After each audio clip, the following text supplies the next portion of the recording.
What's up, everybody? My name is Demetri Kofinas, and you're listening to Hidden Forces, a podcast that inspires investors, entrepreneurs, and everyday citizens to challenge consensus narratives and learn how to think critically about the systems of power shaping our world. My guest in this episode of Hidden Forces is Sam Freedman, a former senior policy advisor in the UK's Department for Education, a political analyst, and the author of Failed State, a timely exploration of the deep-rooted dysfunction within British governance and how to fix it. Sam and I examine the origins and nature of the current crisis that he identifies, focusing on issues such as extreme centralization, the dominance of executive power, and the corrosive impact of modern media dynamics on politics and policymaking. He also takes us through several critical turning points in recent British political history, explaining how the solutions to past crises have, paradoxically, laid the groundwork for today's dysfunction. The episode ends with an exploration of Sam's proposed radical institutional reforms, why incremental solutions are insufficient, and how these issues compare to those facing the United States and other Western democracies. We discuss decentralization, the strengthening of parliamentary scrutiny, civil service reform, and the complex interplay between governance, media influence, and public trust in political institutions.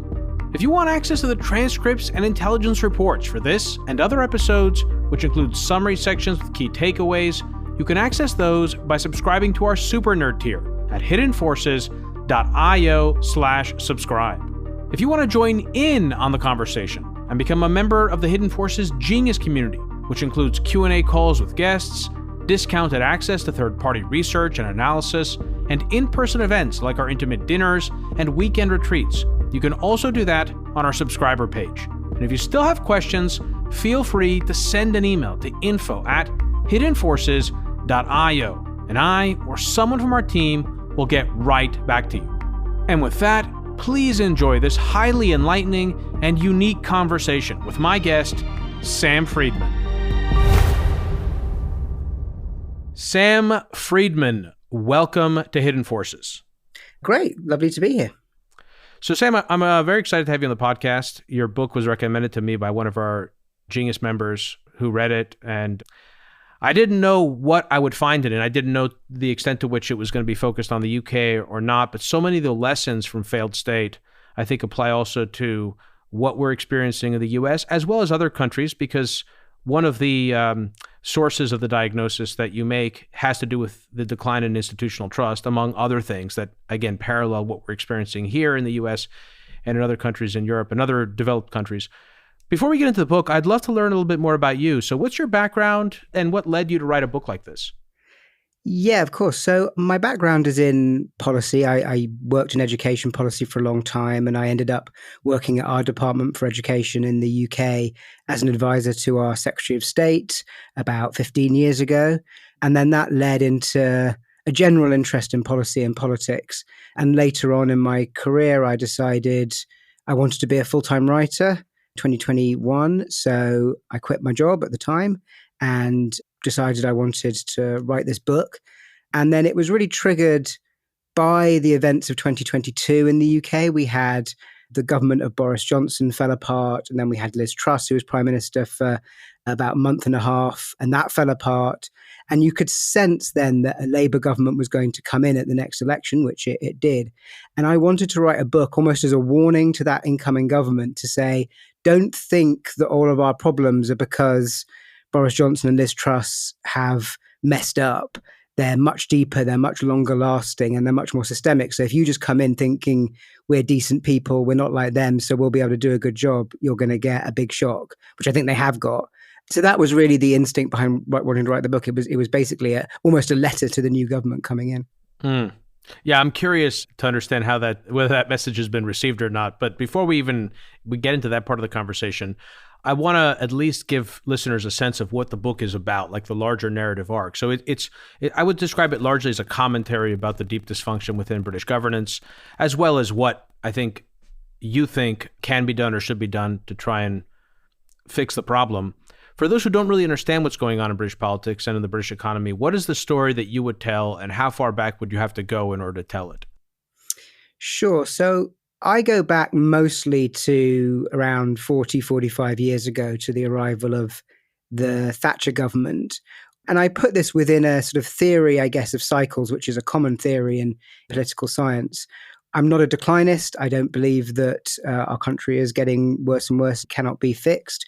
The argument I make is that Britain, and in fact every country, goes through series of cycles of crisis, if you like, and the resolution to one crisis ultimately creates the next. So Thatcher is sort of known for, in some ways, resolving the crisis that came before, the economic crisis of the 1970s in the UK. But a number of the things she did and then successive governments have done after that, I argue, go to the sort of deep root causes of the dysfunction of the British state today. So the ones I pull out are centralization. The UK, well, particularly England, is the most centralized, rich country in the world. All of the decisions are made by central government.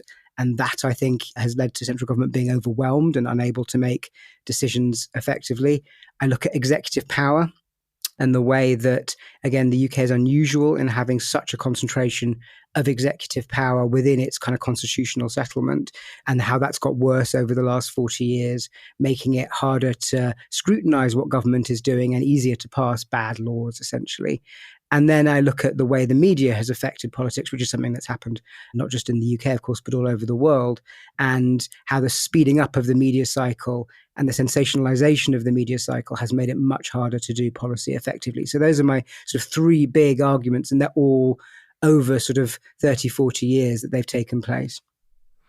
So in the book's introduction, you seem to suggest that Britain has experienced these cyclical or recurring crises throughout its history, but that, to quote Robin Butler, who was the private secretary of Prime Minister Edward Heath in 1974 during another one of these major crises in British politics, every crisis is a crisis in a different way. What do you think is important for people to understand about the nature of political crises in general, like those that have recurred in British politics over and over again? And why do you believe that we are at the end of one now? One of the common features of crises is that people try and ignore them. They're based on a sort of consensus view of the world, and it's easier for everyone to pretend that they're not happening until it gets to the point where you can't pretend they're not happening anymore. And that's when it sort of emerges as a crisis moment, and you have to do the thing that you probably should have done before in order to resolve it. So you can go back to this early part of the 20th century, and we had a crisis of democracy where the House of Lords was still as powerful as our House of Commons and ended up being a big crisis around that. You had a crisis of welfare when, before our modern welfare system was built after the Second World War, you had an economic crisis in the 1970s, which was a global crisis, but it was particularly bad in the UK, built off a sort of model of economic thinking that had been prevalent since the Second World War. No party wanted to accept it was the wrong model until it became unviable. And then a party, the Conservative Party, did accept it was the wrong model. So it's this nature of crises just getting worse and worse and worse, no one wanting to acknowledge it until the point where you have to. It gets so bad, and then you fix it, and then you move into the next sort of cycle. And I argue that the cycle we're in at the moment is a crisis of governance rather than of economics or democracy. There are a lot of things that are right with Britain and a lot of things that are fundamentally good and that we could build on, but our creaking systems of governance are what are letting us down now. So the question that naturally follows there is, what differentiates this crisis from the previous ones of democracy, social conflict, or economic upheaval that you've written about? But right before that question, I'm curious, when did this problem become clear to you? To a degree, it became clear when I was working in government myself. There were a lot of frustrations around working in government that you could see were related to these problems. And I talk about in the book, I worked with a minister, Michael Gove, who was particularly energetic and dynamic and determined to get stuff done, and was quite unusual in his willingness to cut through a lot of this stuff. And I also worked with a man called Dominic Cummings, who ended up becoming quite famous as an advisor to Boris Johnson when he became prime minister, who also was keen to cut through thickets of regulation and so on. But I could see there was some truth to their frustrations. But then after that, I continued to work around Westminster, work in politics, and I could just see how these common factors kept coming around, and every scandal, every problem that emerged, you could see had these sort of same origins within it. So you mentioned that this time the problem is one of governance. What differentiates this crisis from previous ones, like, for example, the one that overtook Britain in the 1970s? One important difference is it's much less visible what the core problem is.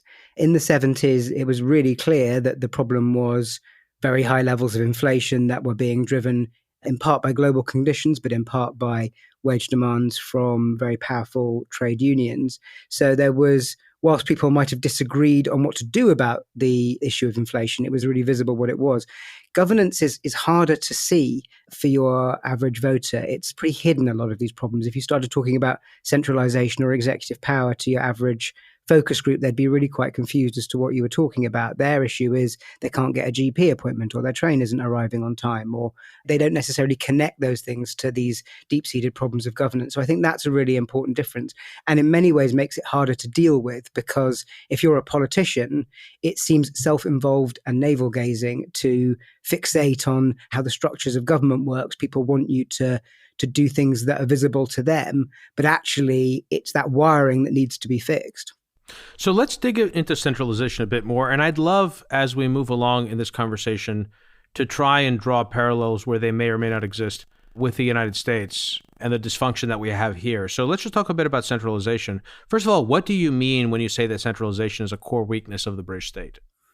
So England is incredibly centralized. And here I am talking about England, not the United Kingdom, because obviously we have 4 different countries within the United Kingdom, and there is a lot of devolution to those separate countries. But for England, which is by far the biggest part of the United Kingdom, it's incredibly centralized. What percentage of the United Kingdom does England represent, both from a population and from a GDP perspective?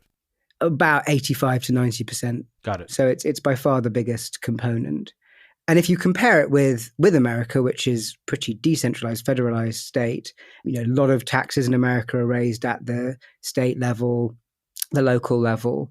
A lot of decisions about things like education, healthcare, welfare are taken at that level as well.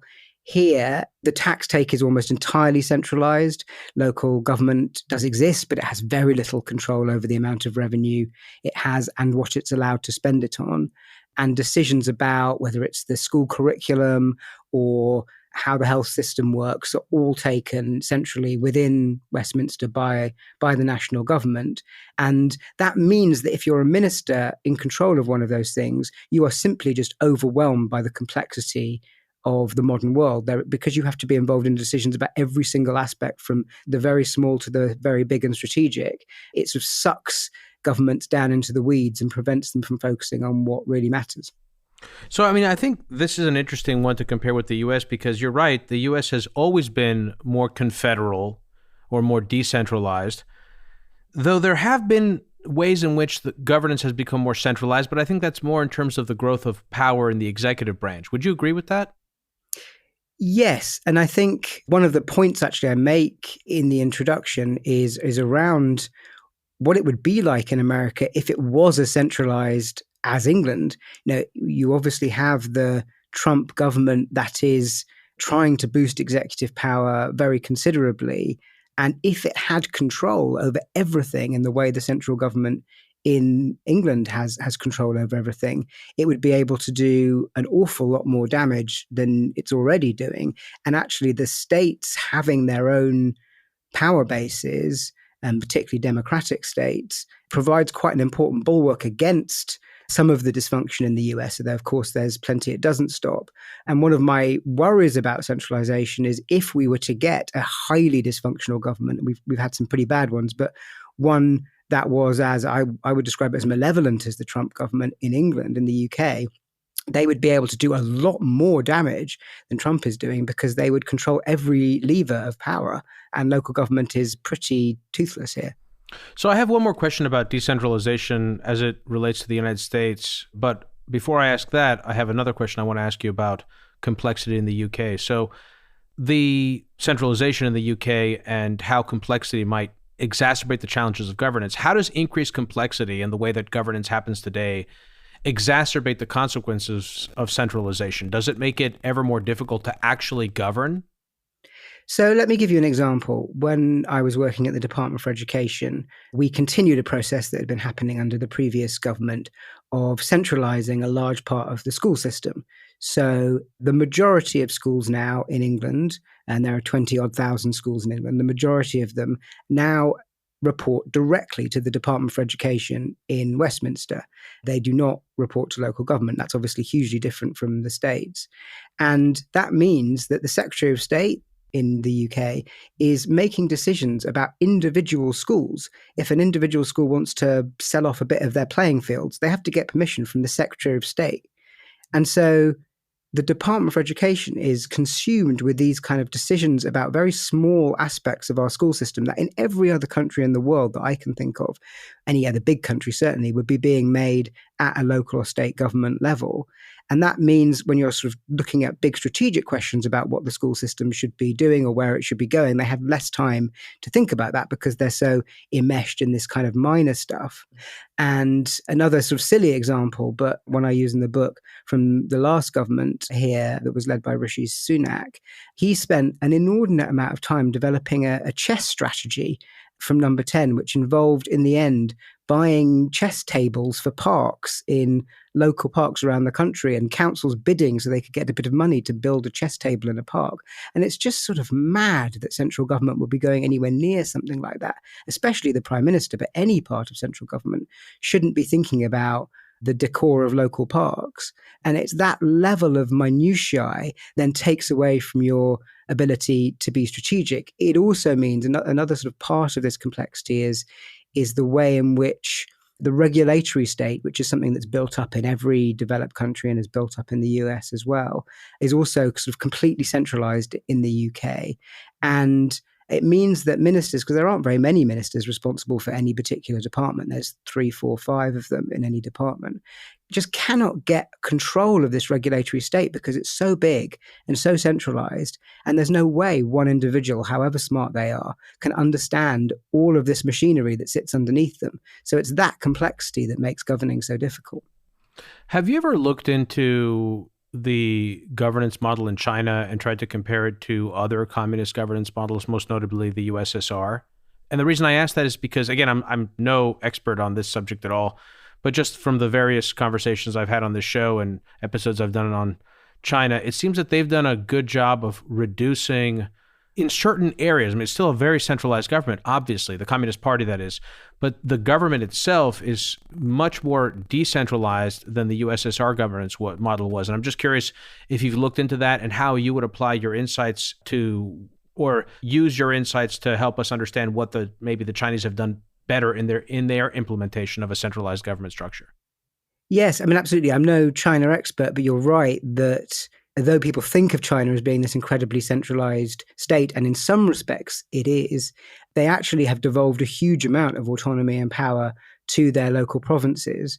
And they do that by essentially having this incredible party discipline across the whole superstructure of the state that allows them to feel confident in devolving that level of power downwards. And they also do it by having incredibly strong accountability for the people running those provinces, who know that if they do not do a bad job or are seen as doing a bad job, they're going to get into a lot of trouble.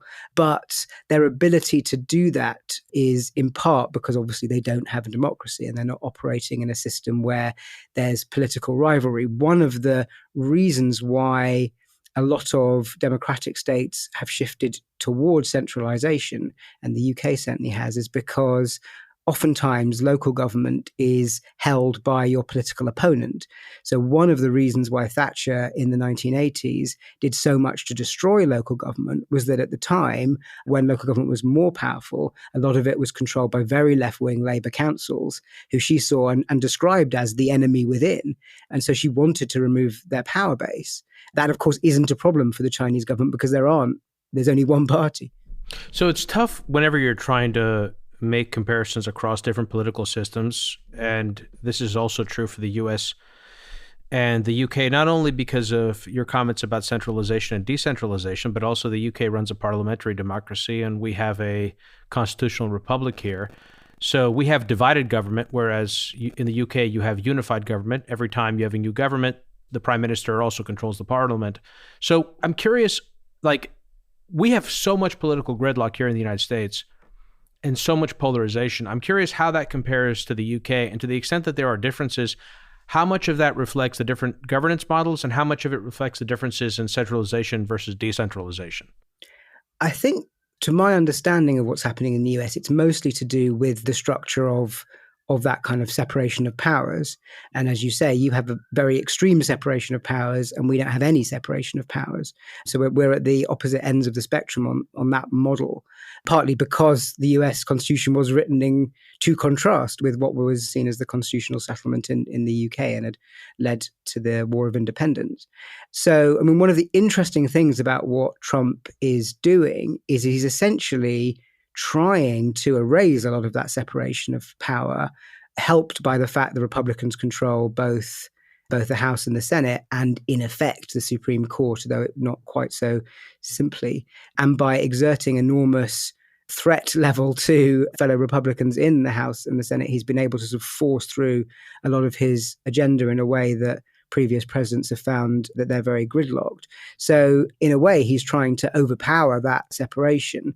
But again, if you look at the UK model, if he was here in the UK, a lot of the things that people are describing as being unconstitutional wouldn't be unconstitutional. They would be absolutely fine here. He could do what he liked. He could, if he was prime minister here and he had a majority in the House of Commons, he could override the courts. He could override anybody, because we don't have those separation of powers at all. And that's, as I say, we're at extremes of this spectrum. But I would argue that the UK extreme is more dangerous in some ways than the US extreme.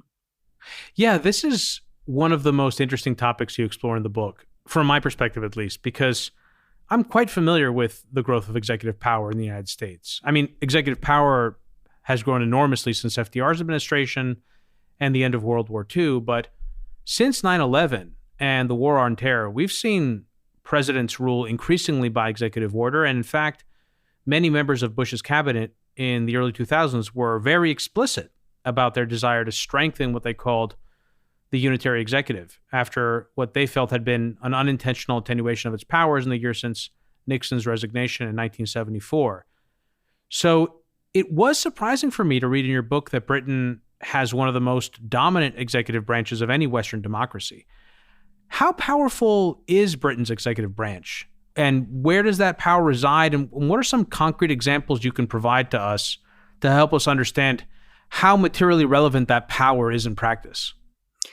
Yes, so there's effectively no constitutional check on the power of Parliament. And Parliament is controlled by whichever party has a majority in the House of Commons, and they're the people who appoint the Prime Minister. So the Prime Minister, as long as he has that majority, he or she has that majority, and as long as he or she has the support of his party in the House of Commons, can do pretty much whatever they like. The House of Lords is a revising chamber. It has no real power to stop the House of Commons doing anything. So it will step back if the House of Commons wants to do anything. The King, in theory, still signs off legislation, but would never interfere with the process of legislation. So he doesn't represent any kind of check on power. We have courts, we have independent judiciary, but we have a called Parliamentary Sovereignty, which means that ultimately if Parliament passed a law saying something, that's what goes. They can override the courts by passing a law. So there's no part of our system that can stop the executive doing anything it wants as long as it controls Parliament. And that's obviously very, very different from the theoretical model, at least in the US and indeed most other countries where there is some level of constitutional separation of powers. And the way it's kind of worked in the UK, it's sort of worked up to this point because people have respected convention that they don't do certain things and don't behave in certain ways. But it's all convention. There's no legal or constitutional structure that would prevent a Trump-like figure in the UK doing pretty much whatever they wanted. And to take some lesser examples, because we haven't yet had a Trump-like prime minister in the UK. But if we look at the financial crisis, just to give an example, in the US, there was this huge negotiation between President Bush, as it was at the time, and his team and Congress. And initially, Congress would refuse to pass the bank bailout, the TARP Act, and then they did, eventually after a huge amount of pressure. And there was this huge battle between different branches of government. In the UK, they just did it. The Prime Minister just said, we're doing this. We just did it. And there was no need to sort of clear it with anybody at all. During COVID, we passed an act within a couple of days that allowed for widespread lockdowns at a national level and so on, with very little debate. So there is this extraordinary power within the executive when they want to use it. So in theory, because you guys don't have a constitution, the parliament could pass a law that says, everyone under the age of 18 will need to be herded into cages, and there's just no way around that. There's no legal buffer to protect people's fundamental rights in any sort of form or fashion. Is that an accurate description? So in theory, if you believe in the pure vision of parliamentary sovereignty, which many people do, then yes, they could do that.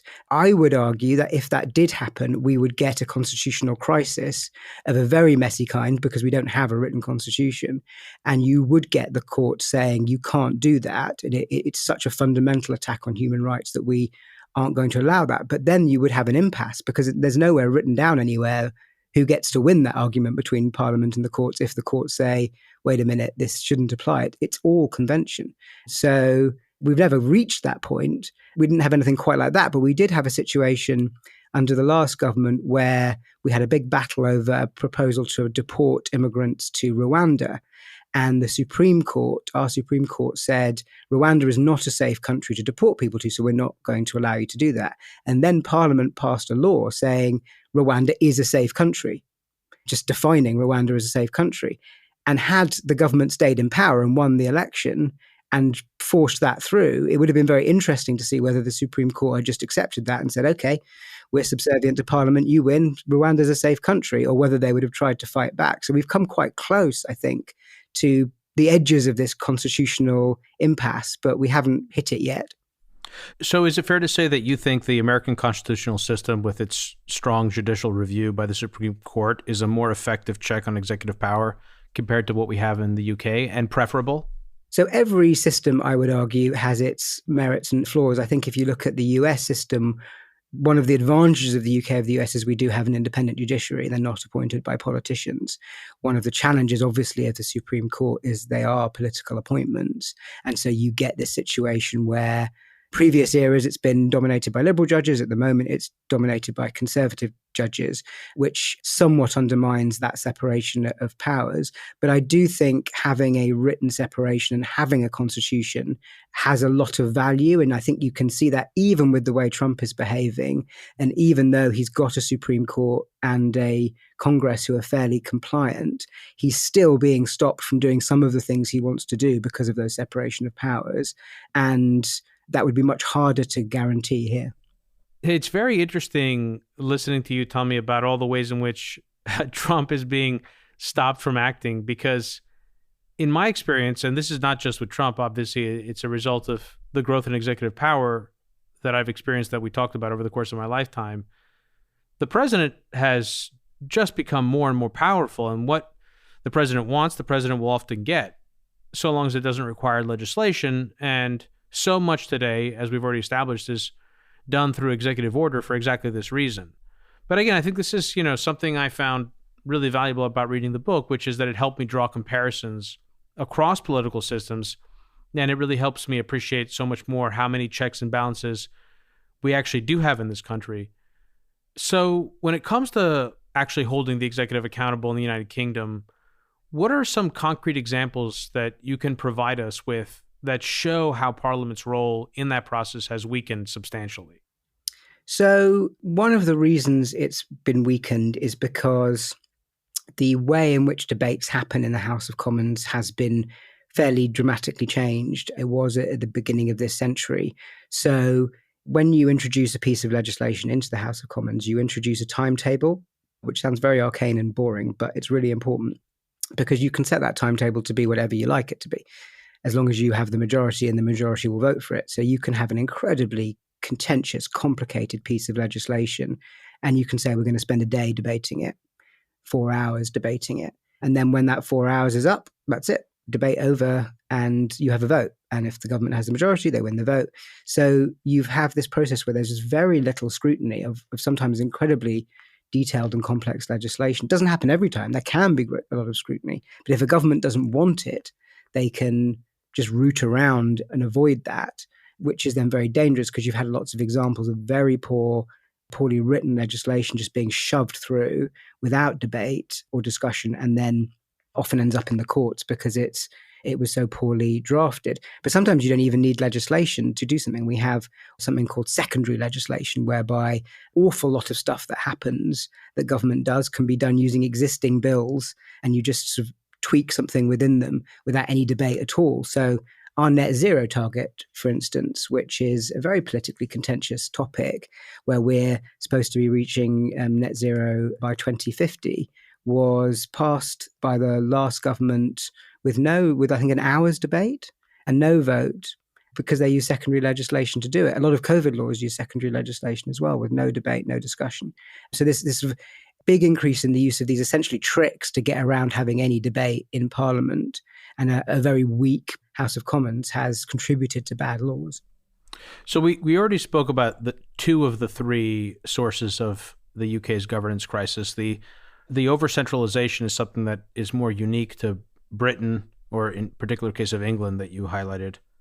The growth in executive power is something we've seen in the US as well, though it sounds like the situation in Britain is much more severe.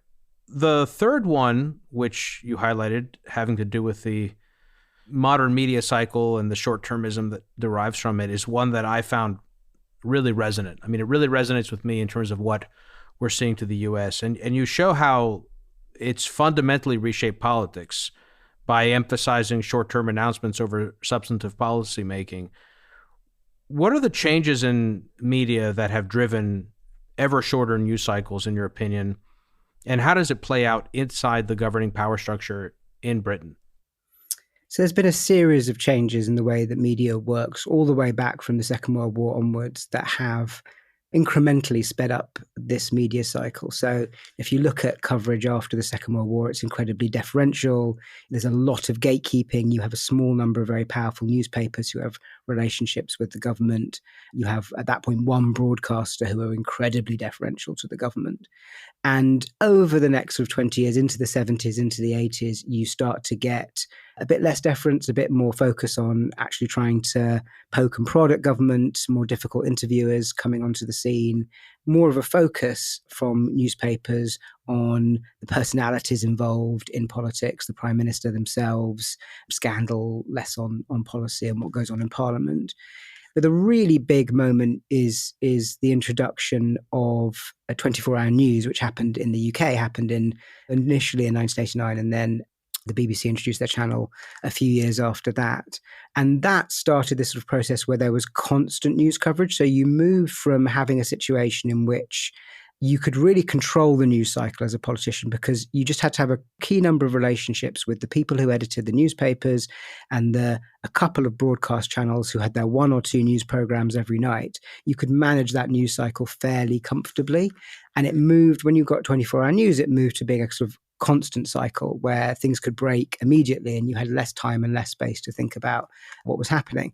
Then you had the internet arriving, and that sped it up even more. Stories could break straight away, and people who weren't the official news media could suddenly appear and make your life difficult, bloggers and so on. And then you had social media, which sped it up even more, and the government under even more of a spotlight, and made it even harder to spend any time thinking about something before you had to respond. And this sort of ratcheting up of the speed of the media cycle has focused Westminster's attention more and more, and government's attention more and more on managing the media, because it's got so much harder to do, and less on actually governing, which is what they should be doing. So this is not a question that I had formulated before we sat down, so I'm going to do my best to kind of articulate it. There was a book I read many years ago, and I had the author on. His name was Mark C. Taylor, and the book was called Speed Limits. And I think one of the central insights of the book was that our world was starting to move faster and faster. And the faster it moved, the less in accordance our lives were with sort of nature. And our ability to actually govern ourselves, I think, is also an example of this. But so this is part of the issue. I mean, I think the speed of the news cycle, and now it's gotten so fast with social media. But at the same time, there's also another effect here.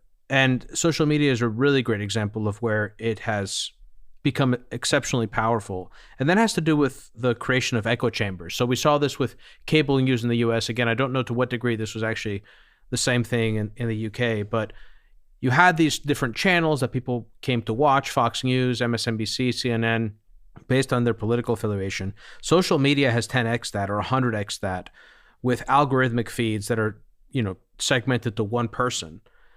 And I feel like what we are seeing in the US with politicians is that they're essentially becoming influencers, and they're having to become influencers in order to succeed at the ballot box.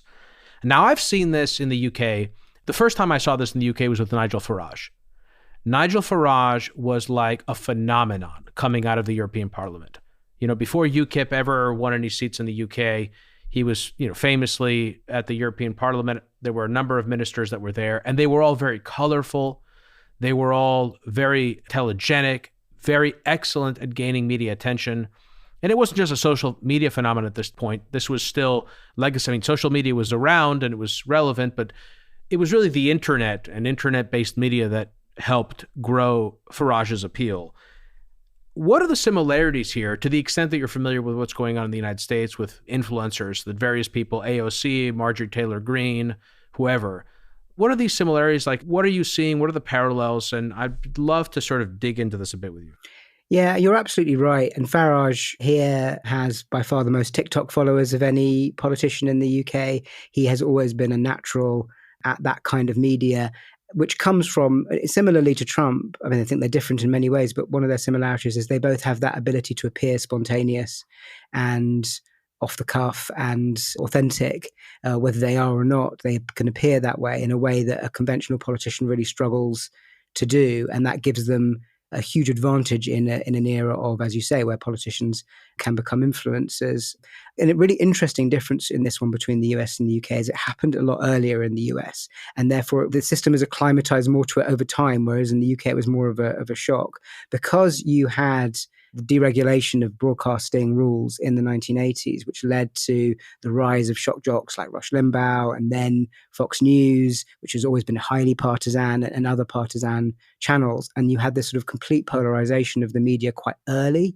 You saw that effect coming in very strongly through the 90s with Newt Gingrich and the sort of Clinton impeachment and so on. We have historically been very reliant on the BBC as the dominant source of news information in the UK. And the BBC, for all its flaws, does a pretty good job, I would argue, at trying to be neutral and genuinely trying to not be partisan in either direction. And until really the social media age, the BBC was absolutely the dominant source of news information. So the social media age has been more of a shock almost in the UK because that polarization, that use of partisan media, wasn't really there before and now is in a really, really big way, whether that's through YouTube and TikTok and so on, or we now do have channels like Fox News. We have GB News, which is quite similar to Fox News, just starting to emerge now as a result of this kind of breakthrough against the gatekeeping power of the BBC. So it's a more recent phenomenon here and almost having a more concentrated effect as a result of that. And it means you've still got quite conventional politicians like Keir Starmer, like Rishi Sunak in our system with a lot of power, but really struggling to adapt to this new media age, whereas US politicians have grown up, I guess, in a media environment in which your Fox Newses and MSNBCs have been very powerful. That's right. I mean, that's a good observation. The other thing that is happening in the US, and I'm curious to understand to what degree it's happening in the UK, because my sense is it's not happening in the UK. It's certainly not on this scale. And that has to do with this kind of reckoning that we're going through with respect to the ruling class, where Americans are becoming increasingly suspicious of their rulers and increasingly, I mean, I would say verging on paranoia. And when I use the word conspiracy, I'm not assigning a moral value to it. I'm simply describing what it is. And this fascination, for example, with Jeffrey Epstein, and again, I'm not minimizing the importance of the Jeffrey Epstein story at all. I'm just simply pointing out the narrative structure here. And it fits so perfectly in this pre-existing bias in American society today, which is that essentially the elites are blood-drinking pedophiles, interdimensional child molesters.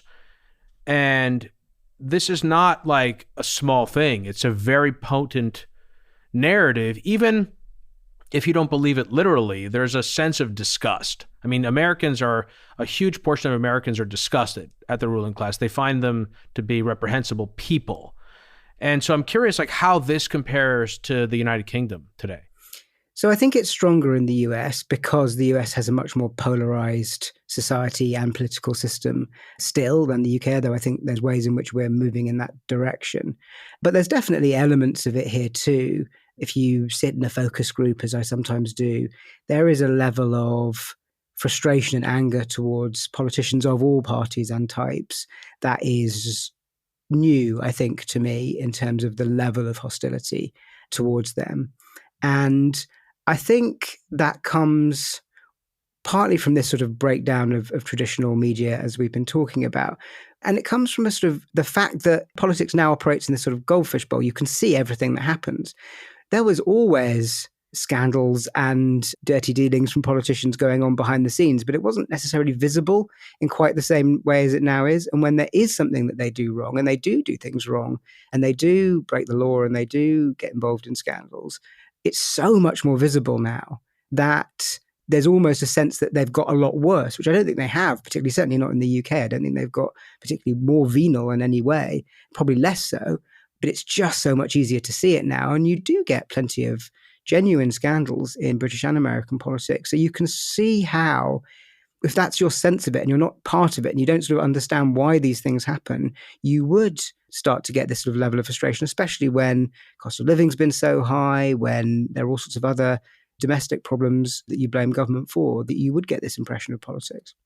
So let's talk about ways forward. I mean, you argue strongly for radical institutional reform. What do you mean by radical in this context? And why do you believe that incremental reforms will fail in the UK?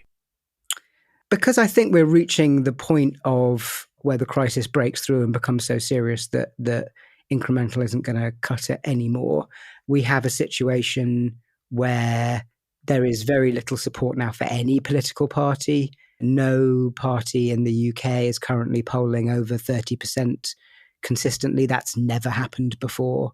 The government is extraordinarily unpopular, but so was the last government, and the Conservatives are still incredibly unpopular. Reform, which is the party that's led by Nigel Farage, this new right-wing party, is very unpopular with a majority. So you've got this sort of really deep, powerful frustration with the governing class that you were talking about now coming through very powerfully. So just messing about isn't going to cut it. And if we don't do something pretty radical soon, we're going to end up with a pretty disastrous government doing all the wrong things as a way of dealing with what people consider these frustrations to be, rather than getting in ahead of that happening and fixing some of those problems in advance. So I want to ask you what reforms you think are most urgent, but one more question. Because as I mentioned, Nigel Farage's popularity began, at least from my perspective, I began to notice him in 2011, I think. And we also, in the US, went through a cycle. The Tea Party movement was back in 2008 or so. And the Ron Paul revolution was also around that time. And so I was already plugged into a lot of these ideas and a lot of this discontent in that era. And I feel like a lot of it was then generational. I'm a millennial, so it was a part of this millennial cohort. So I feel like in some sense, I mean, my sense is that this has been building for a very long time. And it was simply a matter of generating enough political buy-in, getting enough people to be dissatisfied to be able to actually get to the point where we are today. I'm curious, one, if that resonates with you, and two, how long you think this has actually been building in the UK? When did we begin to see tangible signs of people's dissatisfaction with the ruling class and the systems of governance? Well, I mean, the first thing to say is that politicians have never been massively popular. But I think that you mentioned the Tea Party, and I think there is a reason that and Farage's breakthrough happened around the same time, which is the global financial crisis happened then. And the Tea Party movement really initially emerged out of opposition to bailing out the banks and created this sort of opportunity for anti-establishment anger on left and right in a way to sort of foment around the same frustrations with this sort of society that seemed completely rigged for the wealthy and powerful. And in a similar way, Farage got his breakthrough around that point. Now, he wasn't particularly talking about the financial crisis, but I think it was that sense of dislocation caused by the crisis and trying to find someone to blame for this sort of anger that emerged as a result. And in our case, it was they pointed the finger at immigrants particularly and at the European Union. And initially, a lot of this anger and this frustration was put into a movement to leave the European Union. And that was Farage's big cause and UKIP's big cause. And they got the referendum. They were able to get the Conservatives to agree to the referendum. And then that led to Brexit. But when Brexit didn't resolve any of those frustrations, as it was never going to, it's now morphed into something more dissolute, but probably wider spread, and with a real particular focus on immigration. So I'd say immigration is probably the one big unifying point for anger on the right, certainly now. That is where all of this sort of loosely formed anger since 2008 and so has ended up.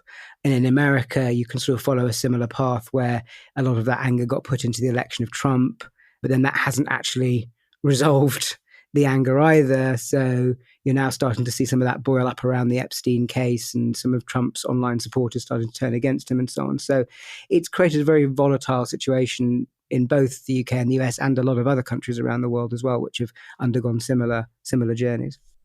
You know, Nigel's appeal to nationalism, when we're comparing the US and the UK, it was unique to the UK because his equivalent, which was Ron Paul and the Ron Paul movement, was much more focused on systems of governance and, you know, taking the government increasingly out of its role in the economy. And that's understandable because Nigel was also responding to the sense of an overbearing bureaucracy coming from Brussels. And people don't know, I don't know how many people know this, but I interviewed Nigel back in 2012 on my old television program, and I spent quite a bit of time with him afterwards. We went for drinks and we spoke quite a bit. And I actually had met him and a number of the other ministers and some of the people on his team. And this is the other thing that's really interesting when you compare Nigel now to Trump. These guys had a kind of an air of being somewhat rock stars. They dressed in a very flashy way, and they were entertaining. I mean, Nigel was incredibly entertaining, and he was willing to denigrate anyone and everyone on the floor of European Parliament. And Trump, in that sense, is very similar. He's very entertaining, and he's willing to denigrate. And I think that part of his appeal is simply his entertainment value. And I'm curious to what degree that has also been true for Nigel, for the folks at UKIP, and now for Reform. Absolutely. I mean, and if you look at Reform, they really are the Nigel Farage party. There isn't a lot beneath him. I mean, they have an infrastructure and an organisation, but if you asked your average Reform voter to name another person associated with the party other than Farage, they wouldn't be able to. It is built around his personality in the way that the MAGA movement is built around Trump's personality. And as you say, in both cases, it's partly because they're very effective at using humor. They're very effective at seeming spontaneous and authentic, and often being spontaneous and authentic, and not seeming to be so uptight and worried and on message as your average politician, which is very attractive to people who are very fed up with the normal way of doing political business. But one interesting question as a result of that is the degree to which both Trump and Farage are sui generis. Can they be replaced? So, you know, that neither of them are young. Trump is a bit older than Farage. They can't go on forever. Will the Republicans find someone who can replace Trump and have the same kind of impact that he does? Because I look at, you know, people like J.D. Vance or Ron DeSantis, and they don't have that ability that he has to that sort of spontaneous humor. And I look at people around Reform, and I can't see anyone with the ability that Farage has to do that. So how much is it about these individuals who just have this ability in this social media age to cut through? And how much is it about the underlying movement beneath them? So I'm curious I think we started this conversation, or we were going to end this conversation speaking about reforms and radical institutional reform. What reforms do you think are most urgent for the UK, and why? So decentralization, I would put very high on the list for the reasons that we've been talking about. I think that until you decentralize, until you take some of the powers out of Whitehall, it's simply not going to be able to operate in a strategic fashion. And we are starting to see that a little bit. We've now got more powerful regional mayors than we've ever had before, but they are still nowhere near as powerful as federal officials in the US or Germany and so on. So I think we need to go much, much further to allow them to raise their own taxes, to allow them to make decisions across a far wider range of public policy, to free up Whitehall to be more strategic, to have that more strategic kind of conversation about big issues like climate change and AI and financial systems. I think that we absolutely need to deal with the fact that we have no real proper scrutiny of legislation and what government is doing. I think that's been disastrous. So I propose quite a lot of ways you could strengthen Parliament, not to sort of introduce the level of checks and balances that you in theory have in the US Constitution, but to at least have a system in which there is meaningful scrutiny of legislation as it goes through the House of Commons, and where MPs have a much more meaningful role as legislators, which they don't really at the moment compared to a senator, say, in the US. So that's really important. I talk a lot about, we haven't really talked about sort of civil service and the judiciary, but I talk a lot about how you can make changes there too, to make those bits of the government more effective. When it comes to media, that's a lot harder because obviously I believe in free speech and a free press. I don't think you can start interfering with the way media operates, and we can't delete social media or the internet, and it has advantages, of course, too. But there are some things you could do, particularly looking at media ownership and concentrations of media ownership, and changing the way that government thinks about communications to accept that we're just not in the era anymore where you can control the media cycle in the way that it used to, and that you need to have a totally different approach to communications that is more in line with the sort of Farage-Trump model, although certainly not necessarily saying and doing what they believe and say. So there's a lot in there that I think needs to change, and pretty fast, because right now government is struggling here. So how do you ensure long-term commitment to reform, given the political incentives and constraints that any government would face, any future government would face? It's a good question, and you can never guarantee that a future government will agree with what you've done. That's one of the pluses and minuses of democracy. It's in the nature of democracy. But my sense is that once you start decentralizing, once you start boosting the power of Parliament, and you do it very openly and explicitly, it's quite hard to undo, because in undoing it, you are very explicitly stating that you are trying to take total executive control of the system. And it may be that a reform government or something like that would try and do that, and there's nothing you can do to stop that. But it's still worth trying to at least force them to undo it, if nothing else. So, and once you sort of just take decentralization example, once you have these powerful regional mayors, it's quite hard to take power away from them because they will oppose that. And you have a group of people arguing actively for keeping local powers, which you don't have at the moment. So it's definitely worth trying, though absolutely you can never guarantee anything. Is there an example of such radical institutional reform, either in the UK or internationally, that you would point to give you hope that this is something that's possible? We haven't been particularly big on radical institutional reform in the UK for quite a while. Yeah, I wouldn't describe Brits as radicals. It's not our standard way of doing things. But there have been in the past. I mean, I talked earlier about our crisis of democracy in the early part of the 20th century. You had a government then that very fundamentally changed the balance between the House of Commons and the House of Lords in a way that gave the Commons control and stopped the unelected House of Lords, who were almost all aristocrats at the time, from blocking the introduction of the welfare state, things like pensions and so on. And that was a very dramatic moment of constitutional reform in the way that we do it, because we don't have a written constitution. In the 19th century, you had the creation of an independent meritocratic civil service, which we had not had before. So there have been moments when we've done these big radical reforms, just not for a very long time. So it feels like it's very overdue that we have a look again at some of these systems that have been around for 100, 150 years. So last question for you, Sam. What might the future hold for Britain if these governance issues remain unaddressed, do you think?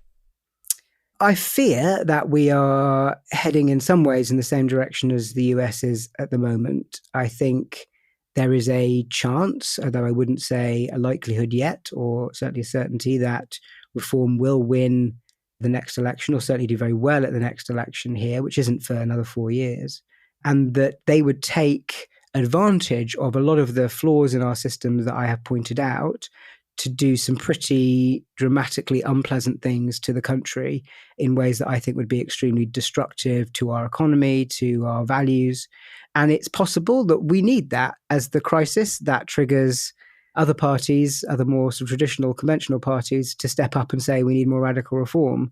But I don't really want to have to go through that in order to get there. And I'm hoping that our current government can speed things up a bit and realize that if they don't start to change the way that they are governing, they are going to be in a lot of trouble in a few years' time. Sam, this was wonderful. I really enjoyed reading your book. It gave me, I knew very little. I mean, I still know very little about British politics, but it was a very useful primer. not only for understanding British politics, but also to draw comparisons and think in new ways about politics here in the United States. So thank you so much for coming on the show. Thank you very much for having me. If you want to listen in on the rest of today's conversation, head over to hiddenforces.io/subscribe and join our premium feed. If you want to join in on the conversation and become a member of the Hidden Forces Genius community, you can also do that through our subscriber page. Today's episode was produced by me and edited by Stylianos Nicolaou. For more episodes, you can check out our website at hiddenforces.io. You can follow me on Twitter @Kofinas, and you can email me at info@hiddenforces.io. As always, thanks for listening. We'll see you next time.